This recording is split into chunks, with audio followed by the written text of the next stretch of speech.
Hi everyone, day 19, and my mind is swirling with so many thoughts and so many insights. I was able to capture some incredible realizations this morning as I was journaling, but I feel like there is so much more. There's like layers and layers and layers of insights and understandings and experiences of these 2 weeks in New York, seeing, family, seeing my children. I finally got over whatever I was experiencing the previous weekend with my with my embodied performer training, and just now I'm all, under the impression of being with my sister and the comforts of American life and like the shadow side of that, which I'm sure will nourish my writing as I get to as whatever needs to come through me becomes more concrete. But of course today is the anniversary of my wedding, and 19th of August today is 34 years since we got married. So, I'm going to devote today's video to that. And just, after everything that I've gone through these last 10-15 years, the complete unraveling, the complete unlearning of everything I thought was the truth, the expectations, the painful deception of disenchantment of these expectations, the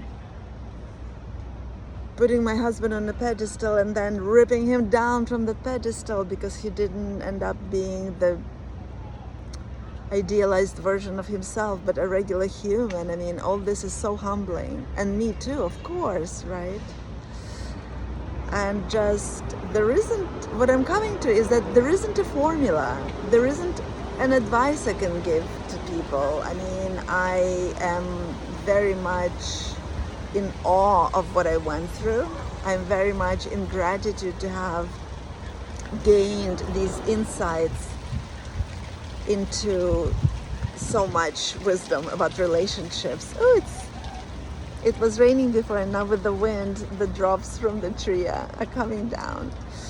But what seems to want to be voiced now is that there is a lot of talk of women should be feminine and men should be masculine and all that stuff. And I think that what I'm coming to is that we need to be everything. Men, women, whatever gender you are, need to be able to have access to all that we are. The feminine and the masculine energies are present in each one of us, regardless of gender. Being able to be in fluidity, intuitive, trusting your intuition, being able to receive is a feminine expression of energy, and that's present in everyone. And being able to be in your agency, to step in your power, to step in your agency, to be able to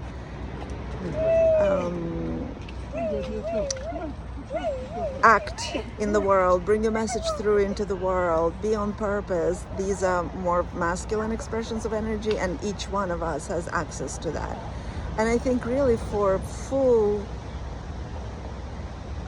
fullness, for wholeness of our expression, for fulfillment, we need to be able to tap into all of those sides of us, and then bring into our relationships all of that. Because our relationships, especially the ones where we are very long term, life throws us unexpected events and experiences, and I found myself having to step into my masculine many times. I found my husband having to step into his feminine many times.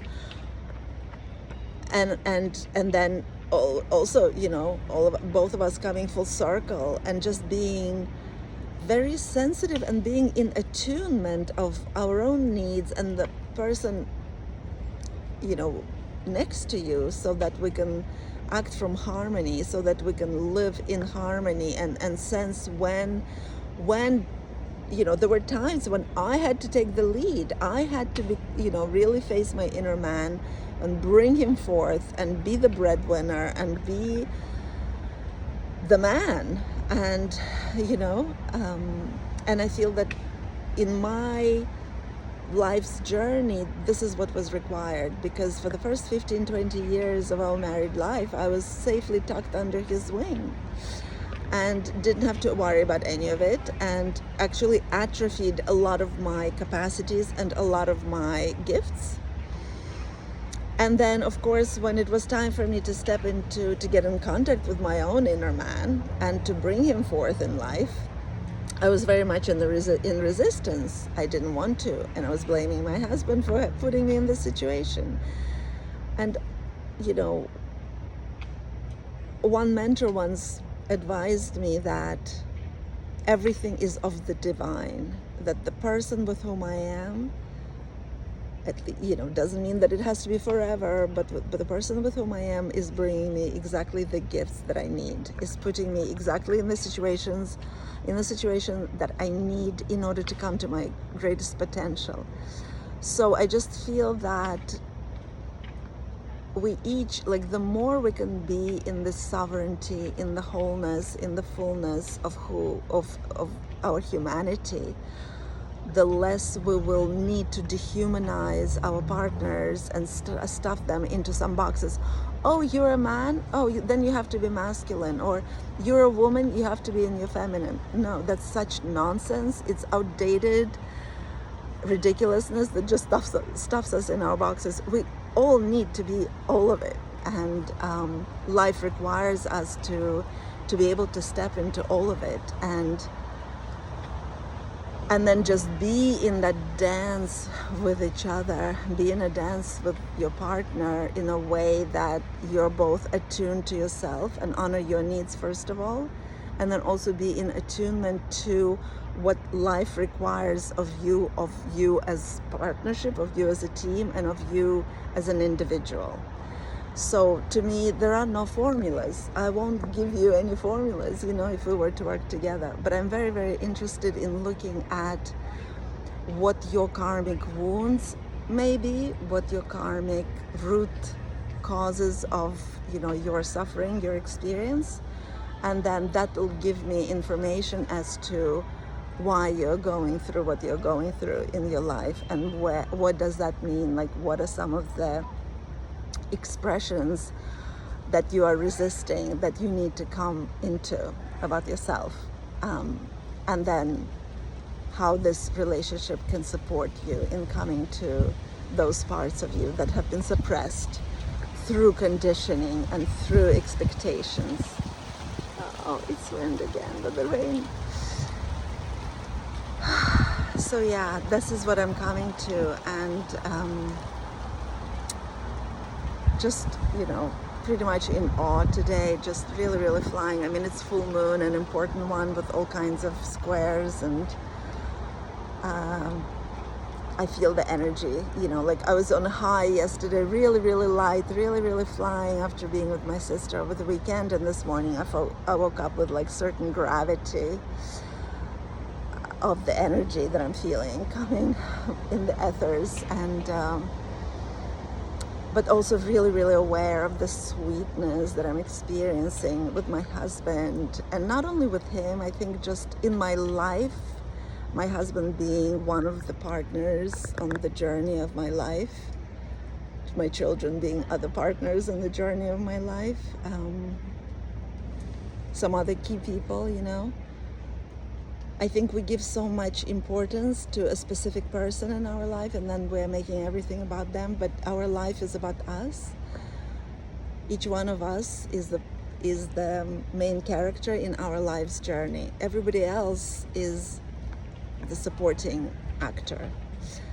So for me, this whole journey of coming to a place in which I am so much at peace and so much in harmony and so much in ease with my husband after 34 years of marriage has less to do with him and more to do with the journey through which I had to go on which I had to embark, journey within, journey into my own depths. And then, of course, he had to come around in order to be able to be with me in the expression in which I am today. But so, I'm not saying that every relationship is meant to be together forever. I'm not at all interested in that, but I'm really, really interested in understanding why we're here, how our childhood set us up, and how our relationships and events throughout life are guiding us toward us coming into our greatest potential. This is what I feel is most important in our life, and our relationships are there to support us, to be mirrored to us, to bring us to places where we are reluctant to go, so that we can have the full experience of life.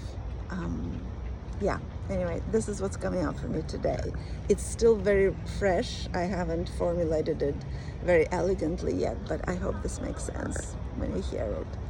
All right, everyone, I will see you tomorrow. And now I'm going for a beautiful walk to watch sunset over Central Park, and maybe I'll get to see the moon, the full moon as well. But it was raining before, so I don't know if it's too cloudy for that, but I will give it a try. All right, everyone, see you tomorrow.